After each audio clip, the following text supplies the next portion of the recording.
Dlaczego Darth Vader cierpliwie czeka na ruch przeciwnika? Bo Imperium kontratakuje. Tym zacnym sucharem witamy Was w 6. już odcinku podcastu o Gwiezdnych Wojnach. Wystąpi w nich 2 specjalistów. Jedajka. Cześć. I Pszczela Starszy. Dzień dobry. Oraz jeden amator, czyli skromny, acz wciąż zły ojciec. Dzień dobry. Dziś na tapet trafia, a jak żeby inaczej, Imperium kontratakuje. 5. część gwiezdnowojennej sagi filmowej. Witamy i tradycyjnie niech rozpocznie Jedajka. Nie umiem inaczej opisać tego filmu, jak go kocham. No to jest najlepszy epizod Gwiezdnych Wojen i jak mówi się fanom Harry'ego Pottera, żeby tak w żartach, żeby czytali inne książki, to fanom Gwiezdnych Wojen polecam obejrzeć inne filmy, bo jak się wyjdzie z bańki, to ludzie mówią tylko o Imperium kontratakuje, ewentualnie o Nowej Nadziei. No, o powrocie Jedi to będziemy gadać w następnym odcinku. On też ma swoje wady jako film. Ale nie, Imperium, wow, to jest coś cudownego. Mogę oglądać, to jest chyba jedyny epizod, który mogę oglądać, no nawet mi się nie powiem, że do znudzenia, bo ja go uwielbiam oglądać fragmentami, jak leci w telewizji, to zawsze usiądę. I na przykład, bo dużo ludzi mi to wytyka, dlaczego na przykład Ostatni Jedi jest u mnie na drugim miejscu, tylko pomiędzy Imperium kontratakuje, a Ostatnim Jedi w moim rankingu jest ogromna przepaść. To Imperium kontratakuje jest bardzo dobrym filmem, jak się wyjdzie właśnie z tej banieczki gwiezdnowojennej i ludzie po prostu uwielbiają ten film. No, słynny cytat, nie, ja jestem twoim ojcem, pojedynek, walka na Hoth, Lando, muzyka Johna Williamsa, słynny motyw, czyli Marsz Imperialny. No, powiem tak, w 2020, gdy pozamykano kina, Disney zdecydował się też w Polsce wydać na 40-lecie seans ponowny Imperium kontratakuje. Jak byłem na tym, to czułem się, jakbym oglądał pierwszy raz ten film. W kinie naprawdę to robi wrażenie, jak się obejrzy. I chciałbym, żeby też zrobiono kiedyś w ogóle maraton kinowy właśnie, gdy będą leciały kolejne trzecie Gwiezdne Wojny, bo to jest zupełnie inne przeżycie niż jak się ogląda przed telewizorem czy przed komputerem. I to czuć. Dobrze, no my oglądaliśmy przed komputerem, ale teraz... Nie, teraz ja też. No. Dziś tak chciałem, żeby trochę więcej Pszczelarz się wypowiadał, bo to jednak jego też jeden z ulubionych odcinków, o ile nie ulubiony, więc proszę, pierwsze pytanie należy do młodzieńca. No to ja zacznę tak mniej więcej od ucieczki Luke'a. Dlaczego Luke nie dobił wampy i nie został w jaskini? Przecież tam jakieś resztki jedzenia by były, mógłby dłużej przetrwać niż wyjść, bo gdyby nie Han, to by przecież... To można było być też bardzo w charakterze Luke'a Skywalkera. Na przykład Mark Hamill w ogóle był przeciwny temu, żeby Luke odcinał rękę Wampie. Stwierdził, że to jest poza jego charakterem i zranienie, żeby uciec tak, ale odciąć rękę nie wtedy. Więc chyba poszli na kompromis i nie dobili w końcu Wampy, tylko Luke po prostu odciął rękę i uciekł. Ale ta scena też jest fajna, bo widać, że Luke jest jeszcze w gorącej wodzie kąpany. Próbuje chwytać ten miecz, stara się i dopiero właśnie w tej takim akcie, gdzie już wampa do niego podchodzi, udaje mu się uciec. Może Darth Vader zemścił się za to, że Luke odciął wampie rękę, to on odciął mu dłoń. W ogóle cała historia z odcinaniem rąk w Gwiezdnych Wojnach, no poza sequelami, bo tam nie było zbytnio okazji, chociaż Snoke'owi odcięli rękę w Ostatnim Jedi, to fakt.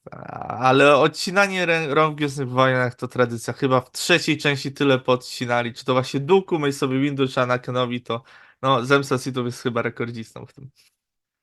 Ja z kolei teraz mam pytanko odnośnie właśnie tej sceny z wampą, bo gdzieś spotkałem się z informacjami, że ona tak naprawdę powstała tylko i wyłącznie dlatego, że Mark Hamill miał wypadek i chcieli uzasadnić, czemu jego twarz odrobinę inaczej wygląda.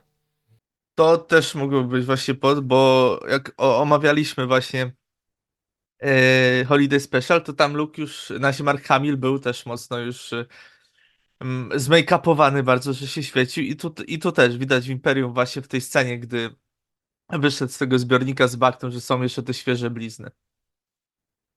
To ja dalej przy Hoth zostanę, bo gdy AT-ATy sobie kroczyły do bazy, to śmigacze nie mogły ich przebijać, ale gdy ten AT-AT, któryś jako pierwszy wybuch, to gdy już leżał na tej Ziemi, to już wybuchł przez strzały z lasera.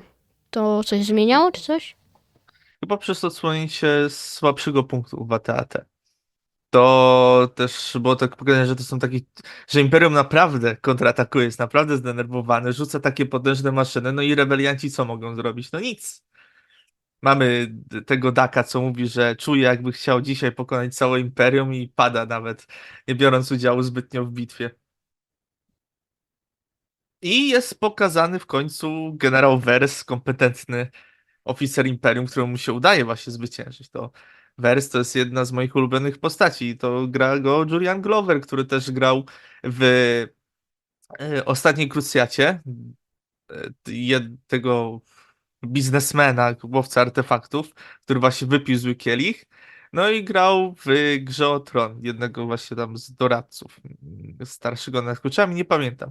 I był na Comic-Conie w Polsce, więc gdy wszyscy podchodzili, o, ten aktor z gry o Tron. Nie, musiałem podejść jako, że to właśnie generał Wirs.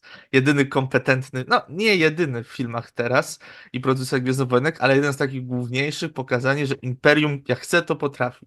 I nie zawsze są chłopcami do bicia. A skoro jesteśmy przy rebelii, to ja teraz dam pytanko. Dlaczego tak w ogóle Luke dowodzi tą rebelią? Tylko za zasługi, czy nie wiem, czy brano pod uwagę jakieś, że tak się kolokwialnie wyrażę, kompetencje? Czy Luke tak, nie powiedziałbym, że dowodzi rebelią, bardziej w tym filmie widzimy to jako Leia. Że Leia właśnie, że z tym dowodzeniem, a Luke po prostu był dowódcą eskadry. No to z doświadczenia to minęły 3 lata. I to już możemy tłumaczyć jako ten filmowo, bo jednak wychodziły jakieś tam części pomiędzy właśnie 4. epizodem a 5. komiksy. Książka, spotkanie na Mimban, która nie jest dobrze wspominana przez fanów i lepiej zapomnieć o istnieniu. Nie, to Luke się bardzo rozwinął, to widać nawet w filmie, co też było pewnym problemem przy odbiorze gdy była premiera, bo naprawdę mocno oberwało się twórcom, że właśnie postacie są takie trochę sztywne, trochę poważniejsze i brakuje tego lukasowego sznytu, że to w ogóle nie jest już aż tak film przygodowy, tylko jest z tego mroku. Tylko bądźmy sobie szczerzy, jest różnica między takim mrokiem a mrokiem, no. To nadal jest film dla wszystkich. Po prostu jest troszeczkę poważniejszy, troszeczkę mroczniejszy, tylko trzeba odróżniać jakieś mroczne filmy plus 18 krwawe, gdzie się zabijają, wszystko tryska, no a trochę mroczniejszy ton, trochę poważniejszy, no bo się jednak, no, ten pojedynek Luka z Vaderem w mieście w chmurach, czy właśnie wejście samego Luka do jaskini, ten taki symboliczny na Dagobah, gdy widzi siebie pod tym hełmem. No, to nie są sceny, no, które by się tak pokazało najmłodszym. To i mi stracha narobiło, no. Jak byłem mały. Szczerze, to jest pytanie o walkę, z tego co pamiętam, między Luke'iem a Vaderem. No to, bo Luke podczas walki z Vaderem popchnął mocą Vadera i Vader tam spadł. To on celowo to zrobił, czy nie? Tam po chwili, gdy wyskoczył z tego, gdy zamrażali. Tu chodziło mu o to, bo to oglądałem wtedy z pszczelarzem i on pytał, czy po prostu faktycznie Luke go zaskoczył, czy Vader udawał, że dał się zrzucić. Nie, był zaskoczony, bo myślał, że Luke nie był aż tak dobrze wyszkolony. Bo no jednak chwilę był u tego Jody i zaskoczył się. Myślał, że szybko go złapie w karbonit, zamrozi, a tu Luke coś umie. Widzimy przecież na Dagobah, jak zaczyna skakać salta z Jodą na grzbiecie, który A go poza poucza tym- ciągle. No dobra, no. Już przeszkodziłem, to dokończę. A poza tym Vader myślał, że tylko Obi go szkolił. Jak sam powiedział, Obi-Wan dobrze cię wyszkolił, więc... Tak, to w ogóle cała właśnie ta esencja, że no moc jest w każdym może wykorzystać, tylko musi być dobrze wyszkolony. To jest coś niesamowitego. Poza tym, no Joda sam mówi, wojna nikogo wielkim nie czyni. No Joda nie był od posługiwania się mieczem, tylko Joda był od kwestii filozoficznych. W ogóle z Jodą się wiąże i ta scena z podnoszeniem ich swinga z Bagda. No to jest moim zdaniem najlepsza scena w całej sadze. To jest właśnie tak, Luke mówi, że nie wierzył i Yoda mówi, no właśnie dlatego ci się nie udaje. No moim zdaniem to cała scena z podnoszeniem, ta muzyka, to wszystko to jest no, najlepsza scena w całej sadze. I będę tego bronił, bo to jest moje zdanie i będę naprawdę okopię się, bo ta scena jest po prostu przepiękna. To jeśli mogę, ja zadam pytanie, Mysza, bo to też ciebie pytałem. Czy przypadkiem właśnie to wyciąganie tego X-Winga z bagna nie spowodowało, że Yoda się tak zmęczył, że aż zmarł w następnej części? Bo no wiesz, ja tak jestem laikiem, mi to wyglądało na to, że on po prostu moc wyczerpał, ale mówię, to totalnie może teraz strzelam kulą w płot. Ja się bardziej w żartach bym powiedział, że Yoda po prostu, jak to gracze w internecie, miał dość ciągłych pytań. A to wiadomo. Jak typowy rodzic i w końcu umarł, chciał mieć święty spokój. Ale nie powiedział, nie, aż tak bym tego nie nazwał. To bardziej trzeba było się przy epizodzie 6 ludzie mówią, no pozbyć Jody, żeby Luke był sam, że wchodzi sam do tej jaskini zła całej i no nie posłuchał się Jody wtedy w epizodzie 5, uciekł pomóc, no i nie dokończył szkolenia. No ale chodziło mi o to, czyli że mimo, że to był jakiś taki wielki wysiłek, to de facto nie zużywał jakoś mocy, no bo ona nie ma tam jakichś ograniczeń, to nie jest jak w grach, że tam mana się zużywa, Nie, tylko... nie, to właśnie tak to powiem, z RPGowanie Gwiezdnych Wojen, że każdy musi mieć jakiś poziom midichlorianów, skilla czy coś, nie. Ta scena była moim pokazaniem tego, co moc potrafi. Że nie musisz być duży, nieważny rozmiar, czy duży, mały, ile ten, tylko jak uwierzysz, podniesiesz tego X-Winga. Właśnie ja o Czy taki X-Winga wysiłek chciałem... byłby, to jeszcze się wtrącę, czy taki X-Wing był wysiłkiem? Nie, Joda gorsze rzeczy przeżył. Znaczy wtedy, jak kręcono, nie, ale no widzieliśmy, jak oglądaliśmy chronologicznie właśnie w epizodzie 3. Em, to ja właśnie o X-Wing chciałem zapytać, jak oni to zrobili, że Yoda podnosił tego X-Winga. To było coś mini czy coś? Nie, magia efektów specjalnych. Ten X-Wing to jest X-Wing, no podnieśli go. No, to jest właśnie piękno tych całych efektów specjalnych, tych takich makiet, bo to właśnie ciężko uwierzyć, bo jak się ogląda właśnie w CGI, no mówimy teraz przy prequelach, to widać, że to jest komputerowo i no mamy takie wybicie z rytmu. A tutaj jesteśmy w stanie uwierzyć, jakkolwiek by to brzmiało w bajce o mnichach biegających z laserowymi kijkami, to ten X-Wing robi wrażenie. Te efekty nadal robią wrażenie i się nie zestarzały tak źle, jak się zestarzały częściowo oczywiście efekty w prequelach, bo przecież tam też były makiety i w sequelach też, chociaż w sequelach jeśli chodzi o efekty, to dobrze akurat pomieszano, wzięto, czyli właśnie CGI doświadczenia z prequeli i właśnie z oryginalnej trylogii te makiety. No ale no, nie będę kłamał, no 5. epizod, jeśli chodzi o efekty, robi duże wrażenie. Tak samo jak edycje specjalne Lucasa, jeśli mówimy o Mieście w chmurach, bo jak ludzie oglądali to przed latami 90., to całe miasto w chmurach było białe. Całe nie było w ogóle okien. I właśnie gdy wyszły te edycje specjalne i fani byli troszeczkę obrażeni na Lucasa, to reżyser czy Irving Kershner bronił tego, że to nie są jakieś dużo znaczące zmiany, a dużo dają. Dodanie tych okien w mieście w chmurach naprawdę dużo daje. Co innego, że Lucas robi wszystko, żeby ludzie nie mieli okazji oglądać tych najbardziej oryginalnych wersji prosto z kina. Bo Lucas się bardzo tego pozbył. Ciągle każda przeróbka to jest według niego była oficjalna wersja filmu. No to chyba znam odpowiedź, ale dlaczego pociski z tych ślizgaczy na hot nie przebijają, a miecz świetlny już tak?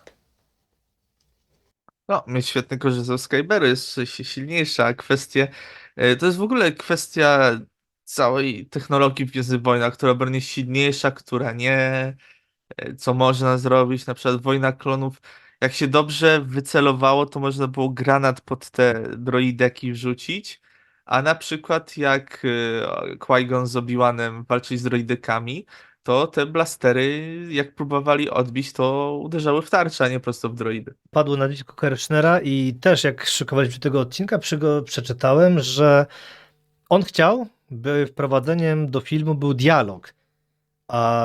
No i wtedy nie mielibyśmy tych legendarnych napisów i dopiero Lucas musiał wywalczyć i powiedzieć, że nie, że mają być te takie wpływające na samym początku słynne napisy. To Tak, to w ogóle Irving Kershner był wykładowcą akademickim i on się znał z Lucasem i właśnie był zdziwiony, gdy Lucas go wybrał jako właśnie na reżysera i mówił, że właśnie wiesz wszystko o co Hollywood, ale nie jesteś jak Hollywood.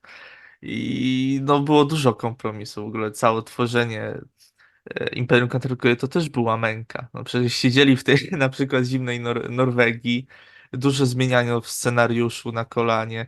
Aktorzy się też denerwowali, bo David Prowse, który grał Vadera, on nie wiedział o dialogu o ojcu i jak się dowiedział, to był troszeczkę zły, bo o tym wiedział Lucas, James Earl Jones i Mark Hamill. I to była takie mocno szerzona tajemnica. I bo pierwotna tak wersja, którą wszyscy wiedzieli, nie ta Lucasowa, którą teraz widzimy w filmie, była taka, że nie, ja zabiłem yy, Anakina. Nie, Obi-Wan zabił Anakina, czy coś takiego Vader mówi. A mówimy o tych takich wersjach, co nie było tą tajemnicą. Tajemnicą właśnie było tylko to, co wiedział Lucas, Hamill i James Earl Jones. Właśnie, no. No, nie oszukujmy się, no, wszyscy znają ten plot twist. To jak się mówi Gwiezdne Wojny, to zawsze I am your father. Yy, Właśnie i dużo osób też przerabia ten cytat, że Luke, I am your father. No nie, było no, I am your father, ale to jest efekt Mandeli i też to rozumiem, bo też się czasem łapie, jeśli chodzi o Gwiezdne Wojny, że zapamiętuję rzeczy, które w ogóle inaczej wyglądają. To wracając do Banty, dlaczego Luke nie nadał sygnału, gdzie jest, kiedy uciekał z tej jaskini Banty? Bo przecież zanim Banta go zaatakowała jakoś, to przecież mógł zadzwonić do Hana, tak jakby połączyć się z nim. Znaczy się padał śnieg, była burza śnieżna i widać, że to było pustkowie, gdzie rebelianci się ukrywali, więc ciężko było taki kontakt. Tam potem widzimy, że Artu przy tej bramie próbuje wyszukać tego. I nie pocieszył zbytnio wtedy Lei i Chewbacci, gdy Han ruszył po Luka. Mówiłeś o tajemnicy, ale chyba największą tajemnicą oprócz tego plot twistu była sama postać Jody, bo też jak sprawdzaliśmy, to Kenner przygotował najpierw partię 10 minifigurek, a minifigurkę Jody, jej premierę przesunięto na kolejny rok. Tak, bo w ogóle i tak samo w komiksach. Komiksowa wersja Imperium kontratakuje też miała innego Jodę. Dopiero po wyjściu Imperium był dodruk i już Joda wyglądał jak Joda. To tam bardziej wygląda jak jakiś skrzat, taki golumowaty rodem z Tolkiena i to widać właśnie w grafikach koncepcyjnych Macquarego. No i widać tego Jodę, a Joda jaki teraz ten jak wygląda w Imperium, no to też zasługa Franka Oza i tego, że jest mistrzem tych kukiełek i to jak zagrał Jodę, podkładał głos, to jest wow. To jak o Hoth mowa, to ja wracając, no w sensie nie wracając, no, do ucieczki rebeliantów z Hoth, to kiedy się okazało, że jednak hipernapęd w Sokole nie jest naprawiony, to i gdy Han i Chewie naprawiali ten hipernapęd i tak dalej, to kto pilotował statek? Bo tam nie było nikogo. Nie widziałam Znaczy nikogo. też bardziej działał na antypilocie i Han wybiegł. Znaczy ja to tak interpretuję. Han na chwilę wybiegł, żeby zobaczyć, co tam się dzieje. A jako, że lecieli w porę asteroid, tak, bo wtedy skrzynka spadła na Hana i nie wiedzieli, co się dzieje, to myśleli, że są bezpieczni, no ale nie, cały czas z tyłu mieli za sobą Imperium. To z kolei jeszcze ja mam jedno pytanie.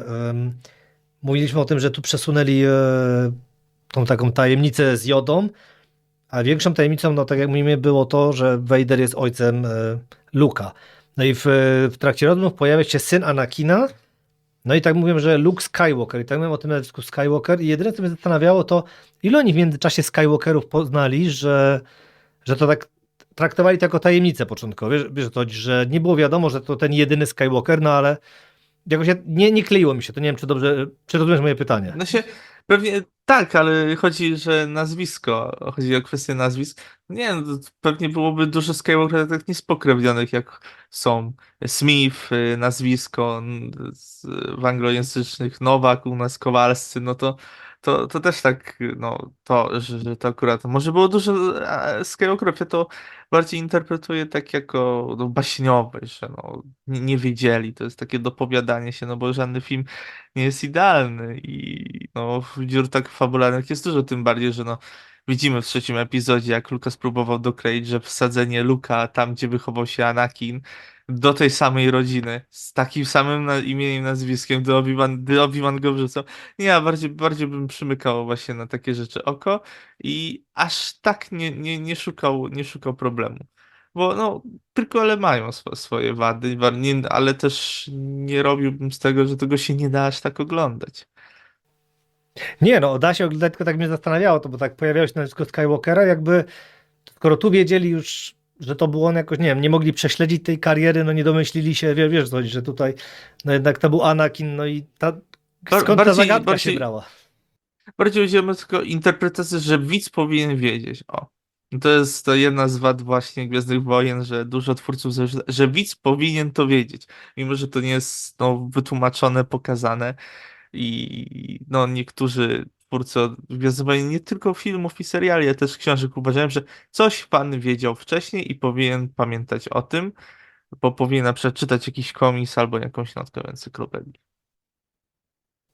Okej, rozumiem. No to jak mówiliśmy o walce Luka i Vadera, to co by było, gdyby Luke nie wyskoczył z tamtego karbonitu? Jak bardzo historia by się zmieniła? Znaczy, mielibyśmy bardzo szybki, skrócone przejście do finału Powrotu Jedi, bo po prostu to było dorwanie Luka i przetransportowanie go do Imperatora. No tak, i I wtedy jeszcze w międzyczasie gadka, że no razem pokonamy Imperatora i bla bla bla. no właśnie, nie wiadomo, czy wtedy by była, no nie, ta rozmowa. To po prostu chodziło o przekabacenie Luka na ciemną stronę. W sensie nie wiadomo, no bo niektórzy inni uczniowie też się swoim mistrzom sprzeciwiali, tak samo jak Palpa temu, Plegiusowi. Tak, ale co do też pytania, to jest też seria komiksów Infinities, nawet należy to do starego kanonu, w sensie to nie jest stary kanon, tylko właśnie z czasu, gdy wychodził u Dark Horse'a i to jest pokazywane właśnie alternatywne rzeczy i tam było, co by było, gdyby Luke zginął na Hoth wtedy, to Leia była szkolona. Leia była wtedy szkolona, Vader przybył na Dagobah i tam walczył i odkrył, że o, mam córkę. Ale to tak swoją drogą. To tak samo w grze The Force Unleashed jest pokazane, co by było, gdyby tam Vader zginął i ten tajemny uczeń Vadera był na Hoth na miejscu Vadera i pokonał właśnie Luke'a i go przyciągnął na ciemną stronę mocy. O, no to ciekawa opcja, ale od razu mi się nasunęło takie pytanie, gdy Yoda mówił, że tam jest jeszcze jedna, prawda, osoba, która może tam dokonać tego wszystkiego, to czy on już miał na myśli Leję, czy nie wiem, czy przypadkiem to już była Nie, jakaś furtka? właśnie nie. To jest jedna właśnie z takich dowodów, że żadne Gwiezdne Wojny nie były planowane i ten scenariusz się zmieniał się ciągle w trakcie kręcenia, bo też była wersja, że siostra Luka, że chodziło o siostrę Luka, tylko nie o Leję. Nie chcieli zrobić wtedy z, z Lei siostry Luka, tylko nawet nie pamiętam imienia, bo to są straszne, straszne wycinki, te takie fragmenty powstawania Imperium kontratakuje, więc nie jest to aż tak dobrze zapisane. I gdy pomysłodawca zmarł wtedy, to Lukas stwierdził, dobra, robimy, nasi wtedy nie wiadomo, że chodziło o Leję, ale wtedy ta linia dialogowa została porzucona, że chodzi akurat o tą tajemną siostrę Luka, gdzie by pojawiła się w szóstym epizodzie, tylko to przeniesiono jako o Leję. A, okej, dzięki. Jak Czubaka wydaje ten swój ryk? Komputerowo to robili, aktor to robił, czy jak? Nie, to jest kwestia. Aktor. Za wszystkie dźwięki odpowiadała jedna osoba w Lucasfilmie i nie pamiętam, czy to właśnie był część przerobiona Słonia. Musiałbym sobie przypomnieć i sobie skorzystam ze ściągi, ale nie umiem. Wiem, że to było przesterowane dźwięki zwierząt, ale nie jestem w stanie sobie przypomnieć, których konkretnie. Możliwe, że to był słoń?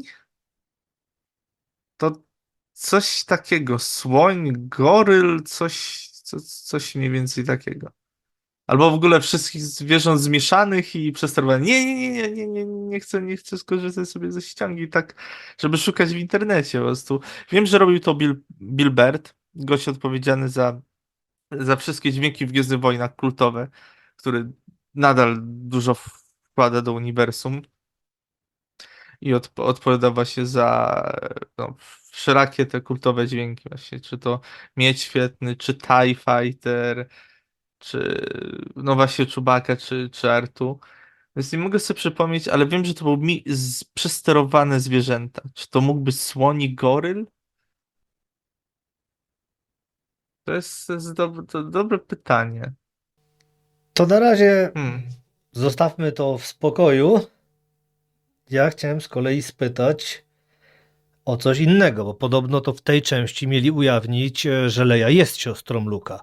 Że to przenieśli No też w właśnie, ostatniej chwili w scenariuszu. no tak, to jest właśnie ten efekt ten tajemnej siostry Luka, że gdy właśnie porzucono ten pomysł, to chcieli właśnie zrobić, Lukas chciał zrobić to na Leję, no ale też miałoby się to zakończyć jako cliffhangerem. I właśnie Lawrence Kasdan, który odpowiada właśnie za scenariusz, czy Irvin Keshe, no wpadli na taki pomysł, że żeby zrobić taką zarzutkę, to się chyba sequel Hook nazywa, i żeby to było wyjaśnione w epizodzie 6. Okej. Bo ja tak przeskoczę do Bespina. W mieście w chmurach.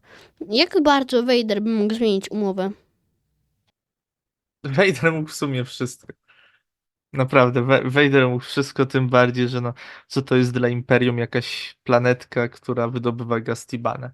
Takich jest wiele w całej galaktyce i mógł, to, to, że Vader mu w ogóle pozwolił, że mógł sobie, że Imperium nie zostawiło aż tak tu garnizonu, no potem dowiadujemy się w, i w legendach, i w kanonie, że no Imperium się trochę rozpanoszyło, bo przecież uciekł wtedy Lando z nimi.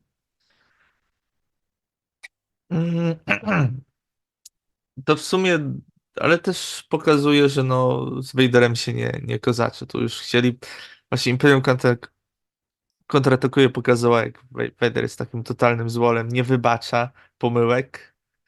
No, Admirowi Pietowi tą ucieczkę, no nie zabił go tylko dlatego, że on bezpośrednio za to nie odpowiada. Gdy flota na samym początku filmu wyskoczyła trochę za daleko i rebelianci się dowiedzieli o tym, no to Vader pozbył się admirała Ozela.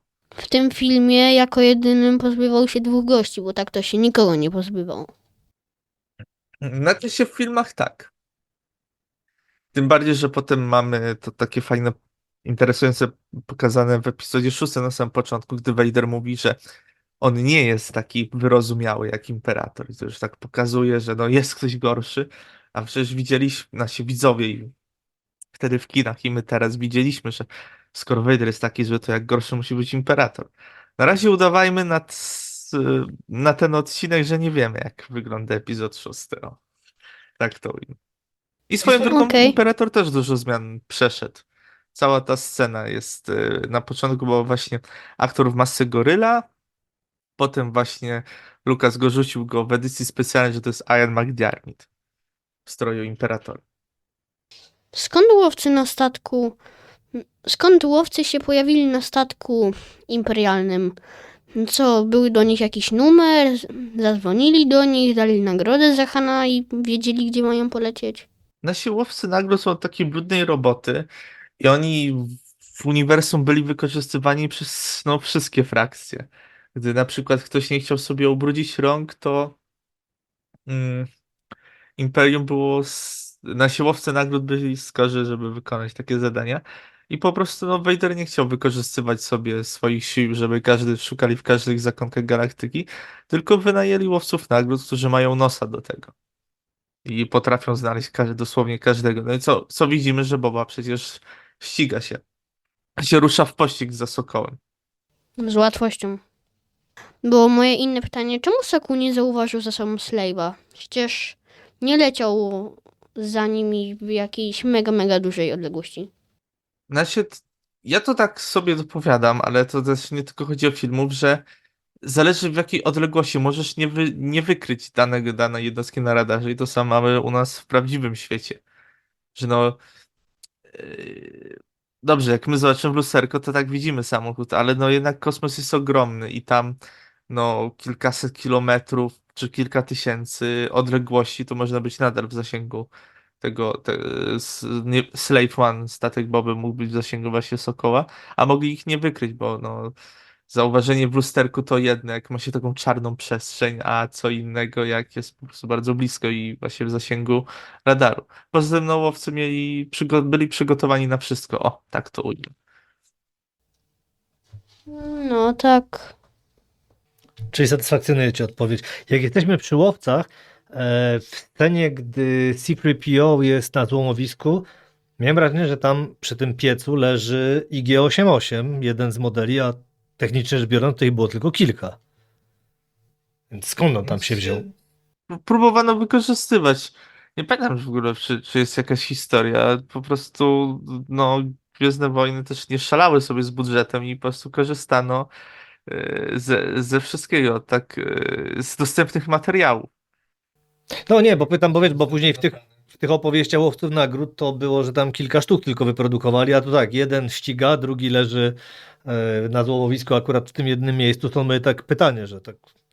Tak, tak, tych IG-888 trochę było. I jest, ale w sumie tak, jest możliwe, że właśnie ten IG-88, że chyba, tak, tak. Jest duża szansa właśnie, że ten IG-88 to właśnie ten, który był właśnie na statku, egzekutorze i ten, który właśnie, maszyna, która tam leżała, to właśnie mógł być on. Dlaczego po zamrożeniu Hana w karbonicie nie zabili Lei i Chewiego? Bo tam tata mi dopowiadał, że dlatego, że nie było pewności, czy złapią Luka, ale może jest za tym jakieś drugie dno, czy coś. To też jest jeden z powodów, tym bardziej, że no Leia jest przywódczynią, jedną z przywódczyń właśnie sojuszu i ona tym dowodziła. Jakby z Hanem nie wyszło, to jednak złapanie ważnej osobistości sojuszu rebeliantów, tym bardziej przyjaciółkę Luka, jeszcze wtedy, bo no, wtedy jeszcze nie mieli takiego pomysłu, żeby nie pokazano nam, że to jest właśnie siostra Luka, też by zadziałało. A Chewie? O, to jest też dobre pytanie. No, przyjaciel Hana, ochroniarz. Znaczy, czy Luke by skoczył za Chewiem? Pewnie filmowo też w ogień, ale no, bardziej Leia im była też potrzebna. Okej. I tym bardziej, że Leia właśnie jest zasobem ważnych informacji o lokalizacji floty, gdzie uciekła, jak się rozproszyła, o osobach, które na przykład finansują rebelię. To taki zakładnik byłby i pokazanie właśnie, że Imperium jest w stanie sprzedać kogoś takiego, byłby ważny dla propagandy imperialnej. Bo tak mnie to zawsze męczy, bo niby Harrison Ford nie lubi swojej postaci Hanna Solo i tak dalej, ale zawsze mnie to pytanie dręczy, czy Harrison Ford dobrze się bawił podczas nagrywania Gwiezdnych Wojen? Znaczy się, czy dobrze się bawił, to jest kwestia, która wychodzi poza filmy, bo aktor, który ma dużą wypłatę za te filmy, tym bardziej, że jeszcze Indiana był chwilę później kręcony, i który jest żonaty i ma romans z dużo młodszą aktorką, jakąś Carrie Fisher, chodzi się na imprezy, na przykład do Rolling Stonesów i bierze się narkotyki, to no nie wierzę, że Harrison Ford narzekał na. Tym bardziej, że no jednak widać tą chemię między nim a Carrie Fisher i widać, że mieli romans. I w scenie, gdy właśnie przylatują do miasta w chmurach i to da się zauważyć, że są totalnie pijani jeszcze i ich trzyma po tej imprezie z Rolling Stonesami. Widać to sobie przewincie później. Dokładnie jak lecą, wlatują w atmosferę. To widać, że są totalnie porobieni. Ale jak to widać, po rysach, czy co? Nie po ich twarzach, już po zachowaniu. Znaczy, oni dużo pili wtedy, no wyzwać Rolling Stonesów na picie, to tym bardziej, że no to są lata 80., to oni naprawdę musieli być twardzi.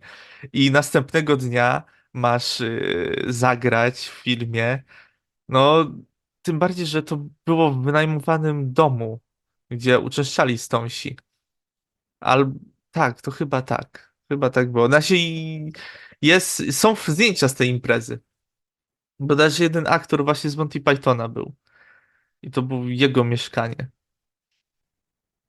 Ale nie umiem sobie przypomnieć to totalnie.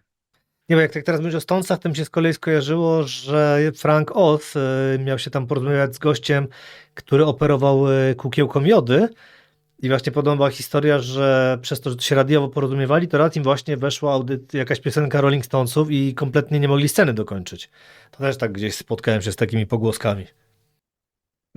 To jest możliwe, ja aż tak się nie zagłębiam w kwestie techniczne, jeśli chodzi o filmy, bardziej właśnie w takie lorowe, to kwestie filozoficzne, jak Lukas dobrze odpatrzył, to mniej właśnie siedzę w takich technicznych rzeczach, ale też jeśli chodzi o właśnie techniczne rzeczy, to kwestie castingowe są ciekawe, bo na specjalną prośbę Irwina Kretschnera wysoko postawieni oficerowie imperialni grali Brytyjczycy, a niżsi stopniem i rebelianci to byli Amerykanie i to też chciano pokazać właśnie tą Lukasową wizję walki ze złym imperializmem, ta rewolucja przecież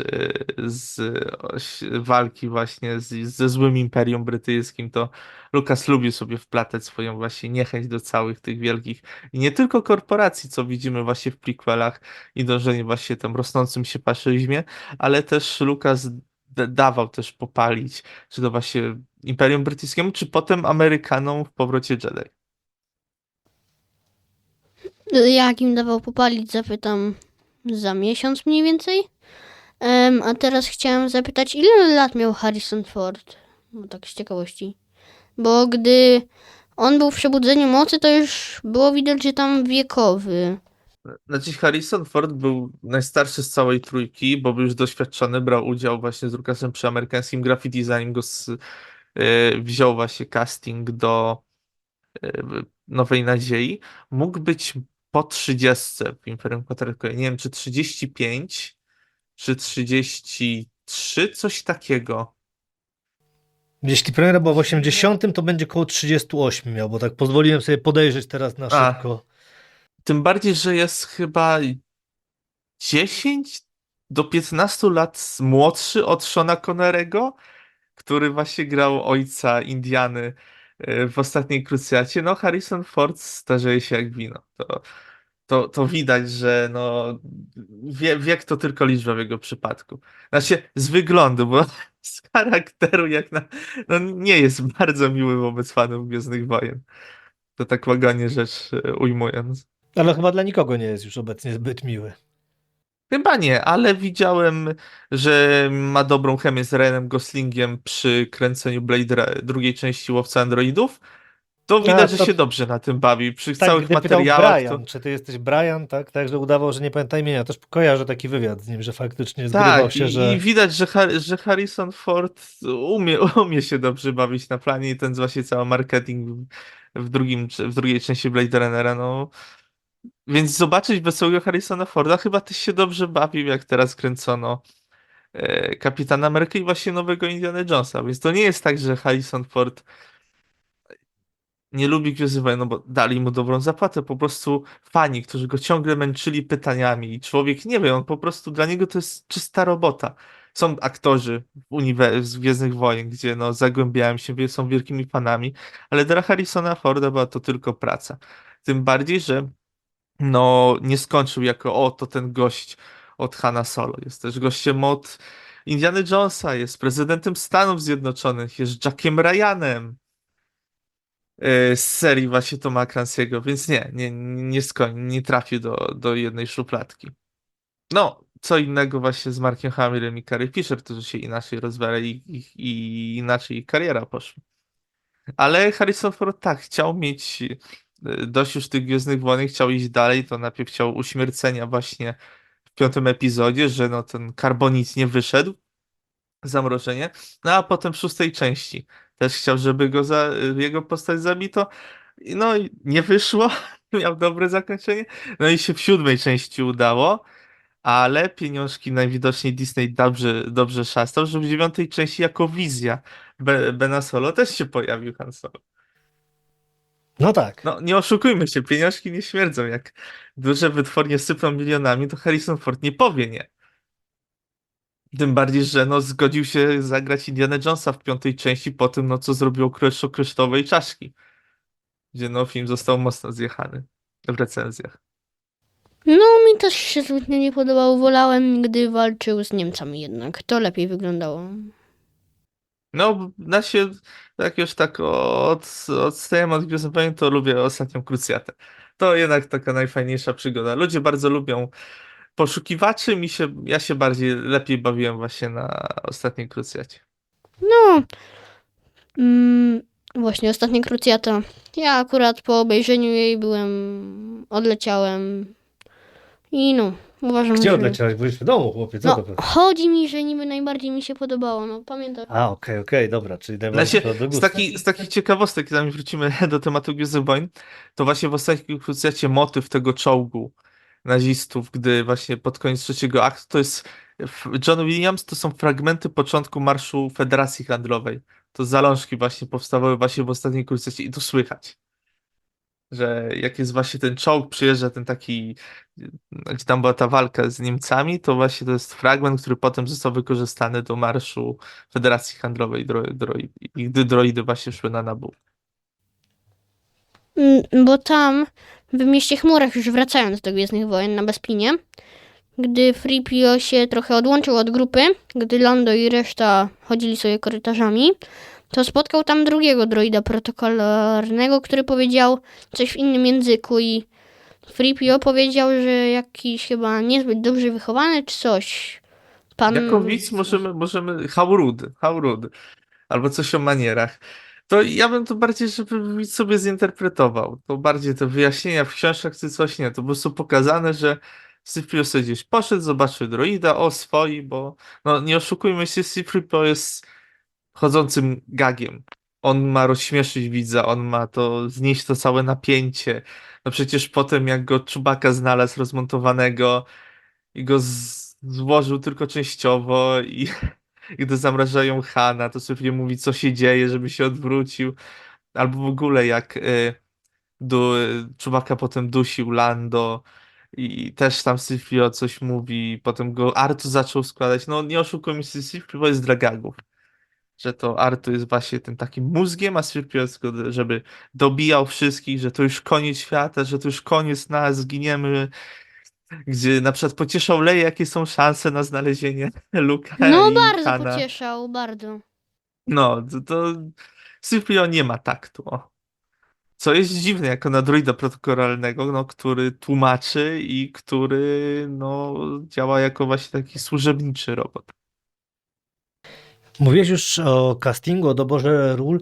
Możesz mi powiedzieć, co wpłynęło na to, że no na przykład Billy D. Williams został Lando, a nie był Hanem i tak, bo tam dość dużo takich rotacji było i przymiarek do ról. Tak, to w ogóle cała kwestia Landa, casting jest super. Billy D. Williams jest po prostu mega i widać, że cały czas ma tą ikrę, co widzieliśmy właśnie w 9. epizodzie. E, Kwestia Landa co do castingu, to tak bardziej bym interpretował. Mm, no, dostał się na casting, ale w ogóle postać Landa jest bardziej bym powiedział dziwna z tego powodu, że przeszła dużo zmian w scenariuszu jako Lando. Miał być weteranem wojennym z Wojen Klonów, potem miał być szalonym klonem, jakoby właśnie ten dowód tych wojen klonów, że te klony były szalone. No a potem skończył jako właśnie prezes, właściciel, który wygrał w Sabaka, właściciel kopalni gazu Tibana. No dobrze, ale chodzi mi też o aktorów, wiesz, którzy się zmieniali, A. no bo czy to było dużo, bo tamten bodajże Jafet Koto, o ile się nie mylę, też miał być, ale bał się, że Lando umrze. No sam mówię, Billy D miał być Hanem, Hanem też miał być momentami, mówiono Kurt Russell i tak. Chodzi mi o to, czemu tak ten dobór trwał długo? W sumie nie jestem w stanie odpowiedzieć na to pytanie, tak szczerze. Jako Lando. Z tego co Nie, widzę, nie. tatusiu, to mi podobrałeś o Japchecie Koto. A właśnie, Pytanko, bo tak więc- rozmawialiśmy, tak mi się coś wydawało, to widzisz, to przepraszam, to nie chciałem ci ukraść pytania, bo Już trudno. no, w końcu zły ojciec, dobrze, no, wiadomo już dlaczego. To może kwestia... Znaczy się, to tak wracając, nie oszukujmy mi się, tak, startował do Hana, no. Tym bardziej, że no, to były lata 70., 80., no to też To jest bardzo drażliwy temat, żeby postawić aktora, no nie oszukujmy się, o innym kolorze skóry jako no, protagonistę. Tym bardziej, że grał Martyna Luthera Kingu chyba, no, bo to był aktor właśnie broadwayowy, teatralny i dopiero właśnie ten rola Lando była taka przełomowa, bo potem Billy Dee Williams pojawił się jako Harvey Dent, jako właśnie ten prokurator w Batmanie. Tak, to Więc sam dla niego pamiętam. tego Gwiezdne Wojny to było taka trampolina, że to już nie tylko jest właśnie granie w teatrze, granie w musicalach, tylko już takie no role, wow. Tym bardziej, że no fajnie zagrał Harvey'a Denta, no ale to bartonowskie Batmany uważam, że są najlepsze, no. Nolanowskie też, ale no, a to tak odskacząc od Gwiezdnych Wojen. No, castingi w Gwiezdnych Wojnach są dobre. To, że są zmarnowane, że się bierze bardzo dobrych aktorów znanych i każe im się mówić drewniane teksty, to co innego. Ale jeśli chodzi o casting, że o, to jest ten aktor, fajnie, dobrze zagrał, albo nie tyle zagrał, bo też dialogi, ale dobrze wygląda na przykład w stroju, w pancerzu, w szatach. No, na przykład powiedzmy sobie Liam Neeson, no, w tej brodzi, w tych długich włosach jako Qui-Gon, tym bardziej, że no grał, z reguły gra w krótszych włosach. Widzieliśmy go właśnie w latach 90. To w ogóle kwestie castingowe w Gwiezdnych Wojen to w ogóle też jest temat, na przykład też na inny odcinek, bo dużo zmieniano aktorów, dużo walczyło o te role. A co do też Billy'ego T. Williamsa, Lucas chciał mieć swojego. W sensie swojego aktora, a z Harrisonem Fordem miał właśnie doświadczenie przy amerykańskim graffiti i potrzebował też kogoś, a się straszyło z doświadczeniem, który by prowadził za rączkę właśnie, no, nieznajomego aktora Marka Hamilla i początkującą aktorkę Carrie Fisher. Więc to też nie tylko takie, no, wrażliwe kwestie, ale też, że no, Lucas chciał się czuć bezpiecznie, o, mając swojego człowieka, o, na planie. Bo jeśli dobrze kojarzę, to chyba właśnie Billy Dee Williams grał chyba dwie twarze w którymś Batmanie. Tak, właśnie Harvey Denta, prokuratora w Batmanie Bartona. A, no tak. Po prostu nigdy nie pamiętam, jak się dwie twarze nazywał, zanim były dwoma twarzami. Tak. Tak, to nie było posągał tylko jako prokurator wtedy. I to było takie puszczenie oczka fanom. Jakieś pytania pszczelarzu, czy spróbujemy teraz wrzucić dryf Jedajki, żeby sam opowiedział, jak w ogóle jego przygoda z Imperium kontratakuje wyglądała i Mi pasuje. no to słuchamy, jak to się w ogóle wszystko zaczęło z tym Imperium i dlaczego to jest tak ważny dla ciebie film. Śmiało.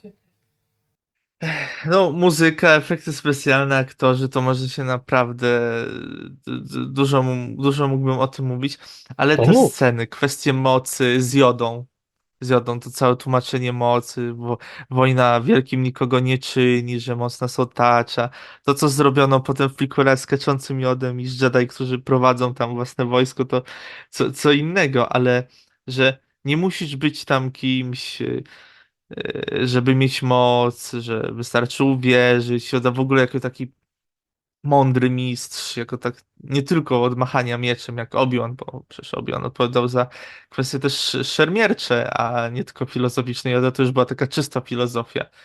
Yy, Ale to nie jest tak na przykład, że pojedynek Luka z Vaderem, pomimo, że to jest mój ulubiony epizod, nie jest moim ulubionym pojedynkiem.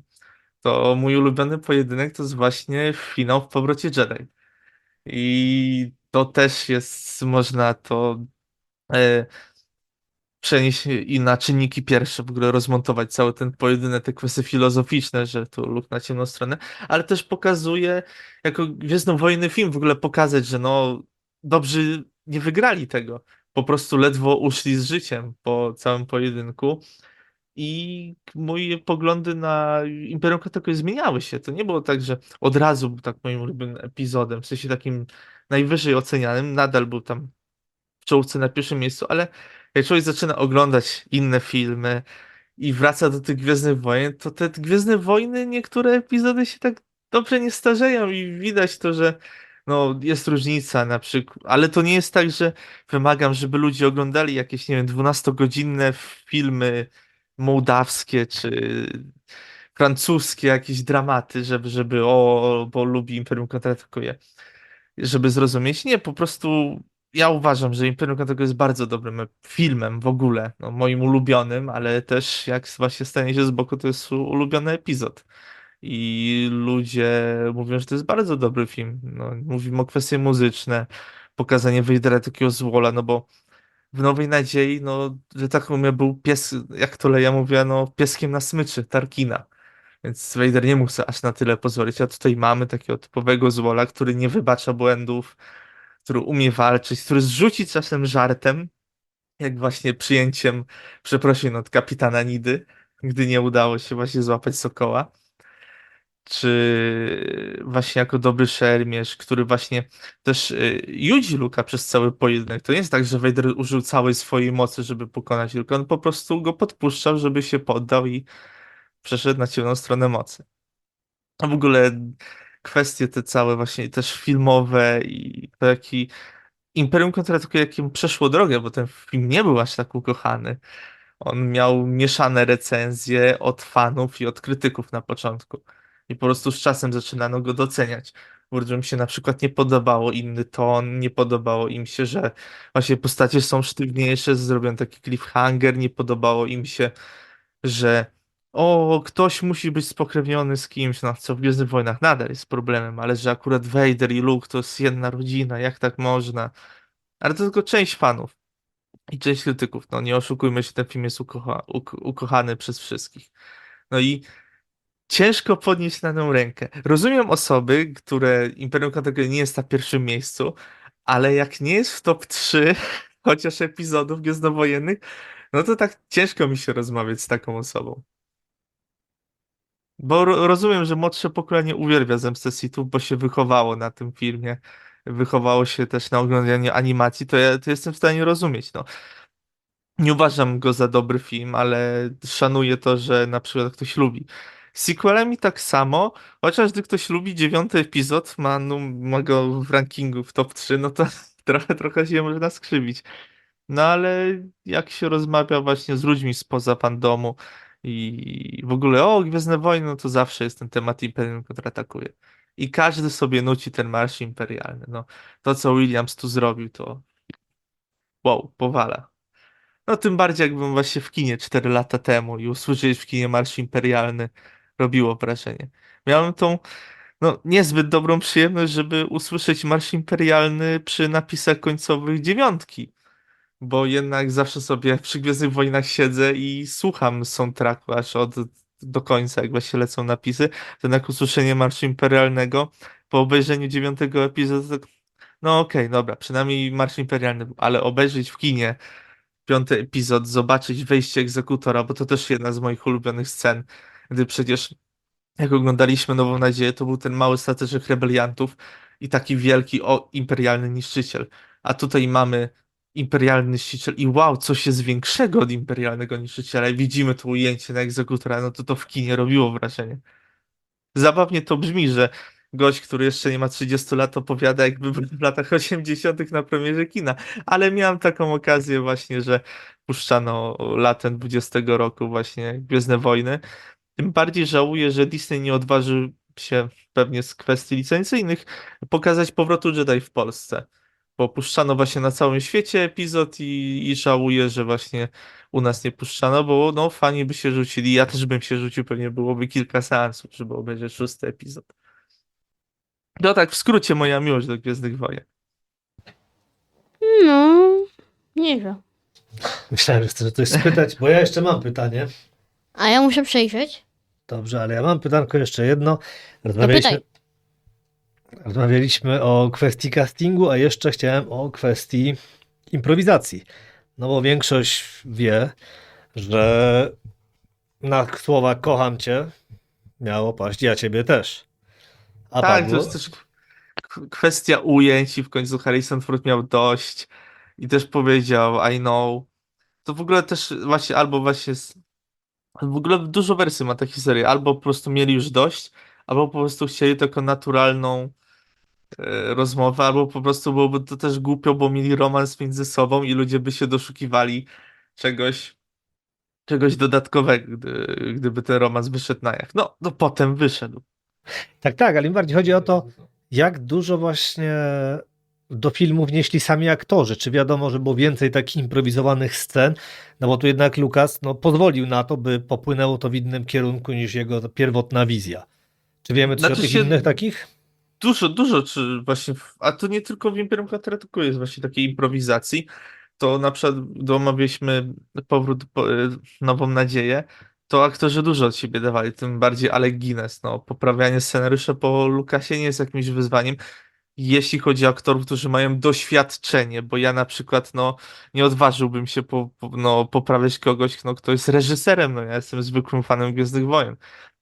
A gdy ma się Aleka Guinnessa, wielkiego aktora, który no, wie lepiej o dialogach, bo przecież brał też udział w teatrze, no to łatwo mu poprawić George'a Lucasa. Tym bardziej, no, ten epizod też miał dużo takich poprawek i improwizacji. Tutaj też widzimy przy tym wielkim plot twiście, bo przecież David Prowse nie wiedział, że Vader jest właśnie ojcem Luka, to twierdził, że inaczej by to zagrał, gdyby wiedział.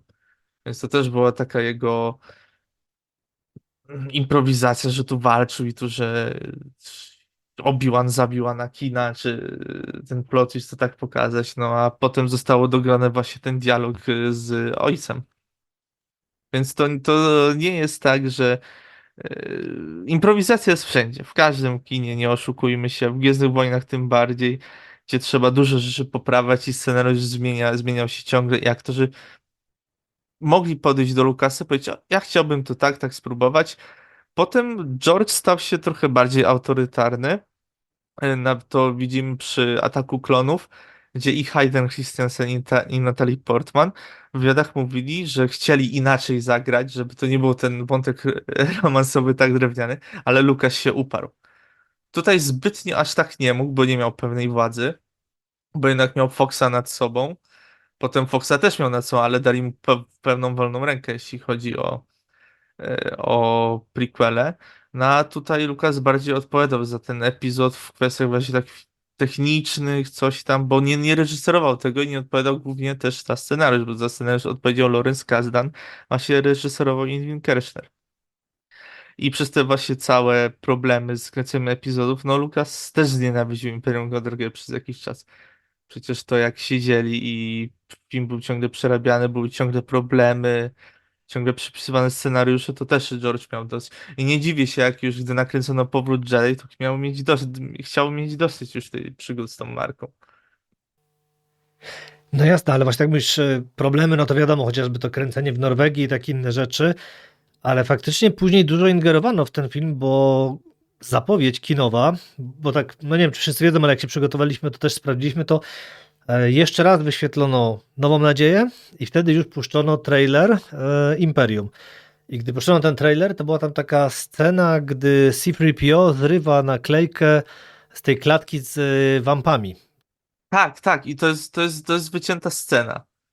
To, to, to jest wycięta scena, ale to dużo rzeczy nie trafiało do finalnej wersji filmu w Gwiezdnych Wojnach. Jeśli chodzi o zwiastun, to wszystkim polecam obejrzeć zwiastun Łotra pierwszego, bo on wychodził bardzo wcześnie, a film kończono w październiku kręcić. Scenę Vaderem, bo właśnie ta słynna na korytarzu była w październiku kręcona i na przykład pierwszy teaser Łotra, gdy bohaterowie tam biegną prosto na AT, jedną z wersji AT-AT, tego też nie było w filmie, więc bardziej twierdziłbym to, że po prostu chcieli pokazać jako kwestie marketingowe, bo jednak ten film trochę kręcono wtedy i potem po prostu przy montażu powiedzieli, no dobra, ta scena z naklejką nie pasuje, może jest trochę za głupia, może trochę za brutalna, no bo to jednak wciągnięcie szturmowców przez lampę i odgłosy i pies ucieka jakby nigdy nic, to może było troszeczkę za mocne dla, no nie oszukujmy się, filmu familijnego. No pewnie tak było, tylko właśnie tak jestem ciekaw, czy na przykład można gdzieś obejrzeć wersję ze wszystkimi tymi scenami, które wycięto, bo no, było ich sporo, jak sam mówisz. Krążą w internecie po prostu właśnie cząstkowo. Pewnie są jacyś mega fani, którzy by wszystko to skleili. Tylko no, wycięte sceny są po coś wycięte, że albo nie psują tempo filmu, albo po prostu czasem, jak to George w prequelach, najlepsze dialogi i wycięte sceny wyrzucał ze swoich filmów. No właśnie, o to To mi chodzi, właśnie- że miał taki zwyczaj, tak jak już to nam kilkukrotnie tu powiedziałeś, stąd moje pytanie, czy może ktoś się podjął tego, ale no rozumiem, że mówisz, że może było tak. Są fani, którzy robią swoje edycje Gwiezdnych Wojen. Na przykład jest taka The Specialized Edition, gdzie twórca robi Gwiezdne Wojny, jakby wyszły teraz w kinie. W sensie czyste kinowe premiery, tylko odświeżone no, graficznie, żeby nie było tych właśnie mm, grudek, czy wyciąga tak czysto kinowo, bez edycji specjalnych, jakbyśmy my oglądali teraz filmy bez edycji specjalnych, tylko no właśnie odświeżone, żeby jakoś cieszyły oko. Pszczelarze, jakieś pytanie, bo tak widzę, że się zapatrzyłeś. Tak, bo jak o Bespin chodzi, to wtedy, gdy Lando niby tak jakby dał sygnał temu swojemu jednemu z żołnierzy i przyszli i złapali szturmowców, to czemu szturmowcy nie nadali jakiegoś komunikatu przez nie nadali jakiegoś komunikatu przez komunikator jakiś czy coś w hełmach. Znaczy to była szybka akcja z wezwaniem właśnie pomocy. No i no, też tam był oficer wysoko postawiony, no to ciężko by było zrobić strzelaninę z oficerami. No potem wyszła. To też może być blokada sygnału przez Lando, bo przecież no szykował jakiś plan awaryjny, gdyby na wszelki wypadek chciano właśnie zabrać Leję i Chewie'ego, co się później stało. Nie dasz temu Bespinowi spokoju. Może kiedyś. Dobrze. A jakieś pytania o coś innego niż Bespin? Masz jeszcze bąbel? Chyba nie na razie. No, już godzinkę rozmawiamy, więc jak nie teraz, to będzie problem, więc to powoli prosimy Jedi'kę o podsumowanie, skoro tutaj pytania się skończyły prowadzącemu. Mi się podobał epizod. No ja oceniam go, jak prowadziłem tą rozmowę, to na razie jest numerem 1 i u mnie się to nie zmieni. Nie wiem jak u was, jak wam się podoba właśnie Imperium Kadrakowi i gdzie go na razie umieścicie. Pszczelarzu, to ty jako tutaj specjalista. U mnie jest no raczej na 2. 1 Powrót Jedi, 2 Imperium chyba. Tak mi się wydaje. Dobrze, no mów dalej. Najbardziej z Imperium lubię sceny z Jodą. Jego No, właśnie. gry słowne. Rób albo nie rób, nie ma próbowania. W ogóle właśnie pokazanie Jody jakiego takiego odludka szalonego i potem jak już Luke ogarnął, że to jest wielki mistrz, to Joda spoważniał. Na razie chciał, no trochę sobie pożartował z Luka. To w komiksach też jest taka śmieszna scena, gdzie Joda coś tam mówi, a Luke, czy to mówisz, czy ja tylko tak stoję, bo sprawia ci to przyjemność? I Joda powiedział, chyba tak. Coś takiego był fragment właśnie komiksu właśnie dotyczący Imperium Trakuje, tylko z tych właśnie nowszych. Może kiedyś znajdę albo nie, ale właśnie sceny, kiedy Yoda do niego przyszedł i od niego odchodził i machał tą latarką chodź, to były przepiękne. Po prostu one mnie nigdy nie przestaną bawić. No i cały pojedynek z R2-D2 o jedzenie. Tak. Wyrzuca się na niego z laską. To jest dopiero najlepszy pojedynek w Gwiezdnych Wojnach. Tym bardziej, że wiemy przez uniwersum i materiały, że oni się dobrze znają. Tak, właściwie to Ale kto? tak był komiks. No R2D2 z Jodą. Joda z A, no R2-D2. W Wojnach Klonów mają przygodę wspólną też. Może kiedyś obejrzę. Pan pamięta w którym sezonie, czy... W 6. To O, był ja 6, cię- to jest ten niedokończony sezon, gdzie właśnie Joda odkrywa drogę do nieśmiertelności przez Qui-Gona. To jeszcze przede mną długo, bo ja niedawno zacząłem 3 sezon. To najlepszy przed tobą. No, szkoła uniemożliwia po prostu permanentne No. oglądanie, ale niedługo ferie, więc może nadgonisz. To się pochwalimy, że też nie wiem, czy to już będzie po publikacji, przed publikacją była tego odcinka, odwiedzimy Wejherowo, ale nie chcę zdradzać dlaczego, bo wiemy, że jest tam postać, która powinna znaleźć się też w jednej z tych rozmów. To Ale- ja już wiem. Tak, wiem, ty wiesz, która- nie chcę zdradzić pszczelarzowi, jeszcze nie mówiłem, więc tak. Ale wiem, kto? że Zobaczysz niedługo, nie psujmy ci chyba, niespodzianki. żeby nie psuć, zależy od pogody. O, Tak, dlatego teraz no, zależy dosłownie od pogody. nagrywamy to jeszcze wiadomo w styczniu, a prawda, No w luty będzie dopiero publikacja odcinka, więc myślę, że jeszcze załapiemy się na ten śnieg. Ale to wszystko przed nami. Ja sobie pozwolę powiedzieć, że też no z pewnością jest ten odcinek w pierwszej trójce mojej z tej głównej sagi 9-odcinkowej, no ale Ja nie pamiętam już tak naprawdę trylogii sequeli, więc nie sądzę, Zbyt by nudno. ktoś przebił, ale muszę sobie sprawdzić. Znaczy się, to tak powiem, że no teraz będzie trochę forma spadkowa, zaczynając od powrotu Jedi, no bo jednak ten pierwszy akt na Tatooine jest kontrowersyjny, bo to jednak zabiera dużą część filmu i ludziom to się nie podoba, no a potem mamy sequele, które no są jakie są. Jedne lepsze, drugie gorsze, a o trzecim lepiej nie mówić. Ale nie psujmy tak dobrego odcinka o Tak, nie dobrym no, tym, Imperium więc nie Jedi atakuje. denerwujmy się, bo i nie ma po co. Czyli co, generalnie wszyscy raczej tu wysoko oceniamy film, który Chyba tak. chyba był drugim, jeśli chodzi o taki sukces kasowy, bo jednak proporcjonalnie większy odniosła Nowa Nadzieja. No właśnie, Tak, jak ale- tam czytałam z ciekawostek, to chyba jako jedyny z filmów nie zarobił jakiś tam 300 SB, coś takiego. W Ameryce, że nie zarobił 300 milionów w Officeboxie. Nie wiem jak inne. Na pewno on nie zarobił 300 milionów w Officeboxie w Ameryce, ale nie pamiętam, czy któreś inne, więc nie chcę cię teraz wprowadzić w błąd. Ale to też bierzmy poprawkę po to, że jednak Nowa Nadzieja była przełomowa, jeśli chodzi też o efekty specjalne i ludzie chcieli to zobaczyć też na własne oczy. No dla nas to trochę trąci myszką, jak się ogląda, no ale wtedy to było wow. Tym bardziej, że Lucas miał potem problemy, bo ILM, czy właśnie od ludzi od efektów specjalnych, to po prostu miał być jeden strzał Lucasa i tyle na Nową Nadzieję. I duża część właśnie ekipy poszła kręcić efekty do Battlestar Galactiki. I Lucas musiał jakoś to sformułować, właśnie te efekty specjalne i ciężko tak trochę przebić Nową Nadzieję, jeśli chodzi o takie wow. Te efekty w oryginalnej trylogii się aż tak nie zestarzały, no jednak Nowa Nadzieja jest przełomowa i ludzi wtedy, no to był szał na Gwiezdne Wojny. Okej. Ten szał do dzisiaj trochę trwa, bo no nie oszukujmy się, ale no nie spotkalibyśmy się, gdyby tego szału nie było i widzimy tu kolejne pokolenie już ogląda i zaraża starszych, bo to... Ja pamiętam, że Młodszych. właśnie powrót starszych, bo mnie zarażasz, bo ja to jednak... I zarażam brata. No i młodszych też, no ale ja pamiętam, że no te, nie wiem, ćwierć wieku temu, czy nie wiem, 30 lat temu, gdy oglądałem Powrót Jedi, to on do mnie faktycznie najmniej trafił, nie będę oszukiwał i dlatego sam jestem ciekaw, jak ten seans sprawdzi mi się po latach. Ja czekam szczerze mówiąc na ten Powrót Jedi nawet bardziej niż na Imperium kontratakuje. Czemu? No właśnie to powiedziałem, bo jestem sam ciekaw, jak go teraz odbiorę. Na pewno trzeba zarezerwować pół godziny na finał Gwiezdnych, na ostatni pojedynek, bo trochę będzie gadania.